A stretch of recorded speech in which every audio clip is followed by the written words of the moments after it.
অবশেষে এলো, অবশেষে এলো। হাউত এনটিআরসিএ ষষ্ঠ গণবিজ্ঞপ্তি 2025, প্রায় 1 লাখ শিক্ষক নিয়োগ। এনটিআরসিএ গত 16 জুন 2025 তারিখে এই ঐতিহাসিক ষষ্ঠ গণবিজ্ঞপ্তি প্রকাশ করেছে। এই বিজ্ঞপ্তির আওতায় দেশের আবেদন শুরু 22 জুন 2025 দুপুর 12টা থেকে। আবেদনের শেষ তারিখ 10 জুলাই 2025 রাত 12টা পর্যন্ত।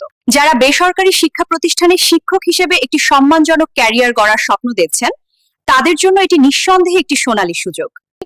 চাবেন, আসুন এক নজরে দেখে নিই কোন পর্যায়ে কতগুলো শূন্য পদ রয়েছে। স্কুল ও কলেজ পর্যায়ে 6000 পর্যায়ে 8211টি পদ, মাদ্রাসা অবস্থায় 3501টি পদ। সম্পূর্ণ আবেদন প্রক্রিয়াটি হবে অনলাইন ভিত্তিক। টেলিটকের নির্ধারিত ওয়েবসাইট ngi.teltok.com.bd এর মাধ্যমে আপনাকে আবেদন ফর্ম পূরণ করতে হবে। আবেদন শুরু 22 জুন 2025 দুপুর 12টা থেকে। আবেদনের শেষ তারিখ 10 জুলাই 2025 রাত 12টা পর্যন্ত।